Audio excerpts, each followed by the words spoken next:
Welcome to Business to Benefits. Today's presentation is going to be on special needs planning for special families and special individuals.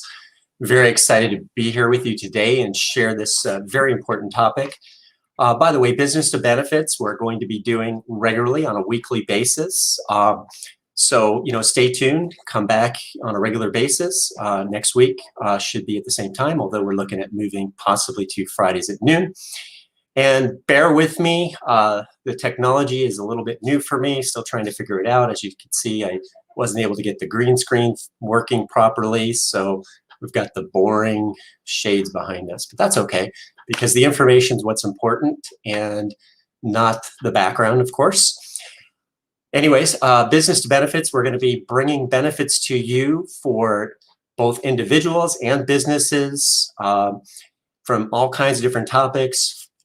Special needs is what we'll be talking about today, but we'll be talking about all kinds of estate planning topics in the future, business benefit topics, how to create a succession plan, how to avoid capital gains and taxation issues for businesses and individuals.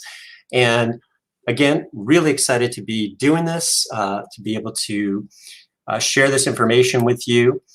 All right, so we are going to share the screen in just a second here. And hopefully this works properly. All right. Okay, so hopefully you can still see the screen and you can still see me. Again, excited to be here. Now that your child is turning 18, things you need to know about how to make sure to put a fortress of protection around your child through all of life's transitions is what we're going to be talking about today. And again, this is just such an important topic. If you have an individual with a disability, a loved one, a child, a niece, a nephew, it does not matter. There's just so many people out there that have a disability. And, I can tell you, there's many challenges of raising a child, who has a disability. I can tell you myself, having a child that had a disability with special needs growing up, was running to and from specialist appointments like IEPs and IPPs and occupational therapy and speech therapy. And, I'll tell you, just trying to care for your child's basic needs, there's little time to take care of the tasks of today, let alone think about planning for tomorrow. And, you guys out there, I'll tell you, you're doing a great job advocating for your children, being there for your children. And, sometimes it's really hard to think about what would happen if you couldn't be there for your child and you couldn't advocate for your child.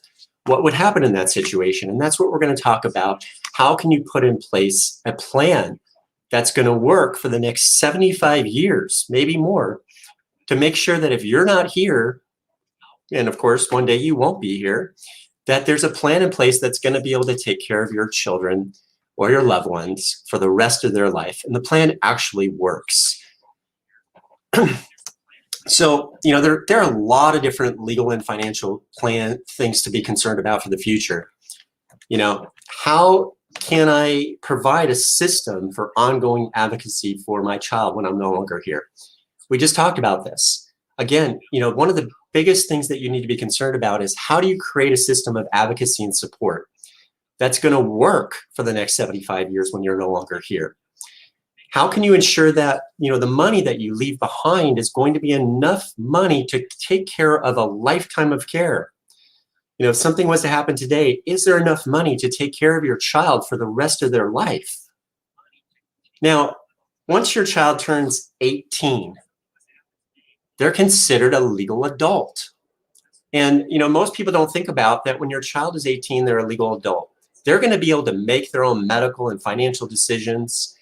And unless you can step in and have a way to be able to take over those medical and financial decisions on their behalf, there's no system in place for you to be able to do that. I was actually doing a presentation last week for the Epilepsy Foundation. And, one of the people on the presentation was talking about that their child had epilepsy, got into an epileptic issue, She wasn't there at the time. He ended up, in the hospital, and she wasn't sure if the doctors or hospitals would allow her to participate in the child's medical care.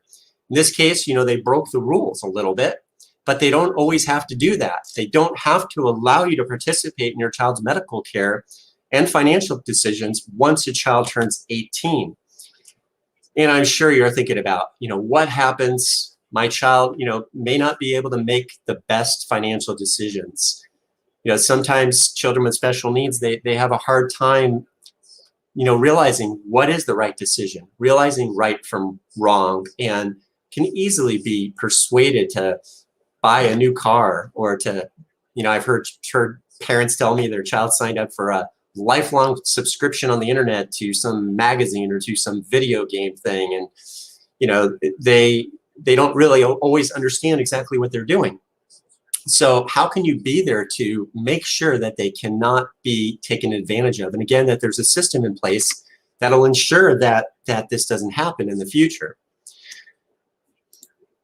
So the answers to all these questions are going to be answered during this presentation. Now, while everybody's legal situation is unique, we're going to offer this presentation kind of as a basic overview for busy parents who simply just kind of need a roadmap for the future and simple actions that they can take today to know where to start.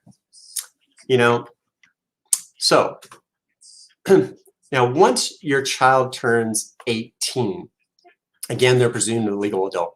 I'll often ask people in presentations, especially when we're live, unfortunately, we haven't been able to be live for a while, I'll ask them, when does elder law begin? And people will raise their hands, they'll give me all kinds of answers, but I'll tell you, the answer is at 18, because at 18, your child is presumed to be a legal adult. They are presumed to be competent to be able to make their own medical and financial decisions. Even if they can't, they're still presumed to be able to make their own medical and financial decisions.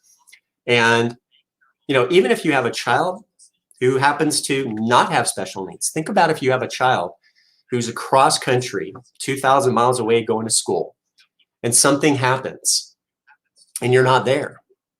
Well, the doctors, the hospitals, they're presuming this child is competent to make their own decisions. The child's going to be able to make the decisions. You're not going to be able to participate in the medical decisions. And there's a situation where you may not even be able to get information if the child has lost capacity and can't speak for themselves, unless they put in place an advanced healthcare directive. Now, understand that just because an individual is, has a disability, it does not mean that they can't take care of their own personal needs. I'm not saying that at all. You do have to have clear and convincing evidence that a child cannot care for their needs before somebody can take over and go to court and do what we call limited conservatorship. A limited conservatorship, basically what we're doing is we're looking at what kinds of things can the individual with a disability do and what kind of things can the person asking to become the conservator do. So unlike a general conservatorship where it's presumed, the individual really can't do anything, in a limited conservatorship, due to previous abuses and things like that, what they've done is they've looked at that there are certain things that a child might be able to do. And we're looking at, 7 different powers.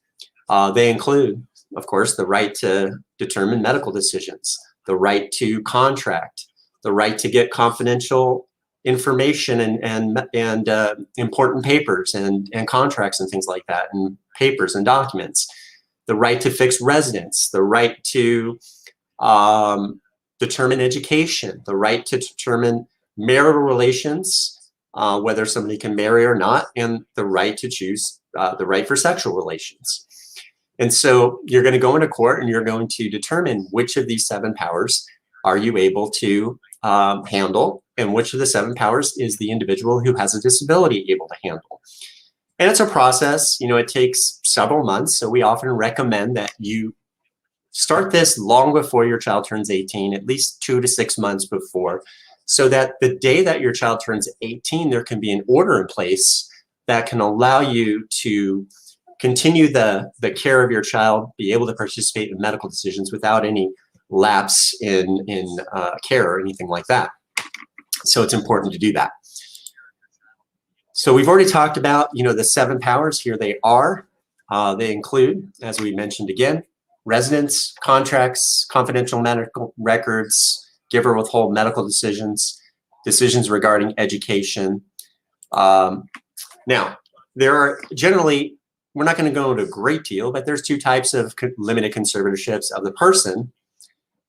They consist of the person and the estate.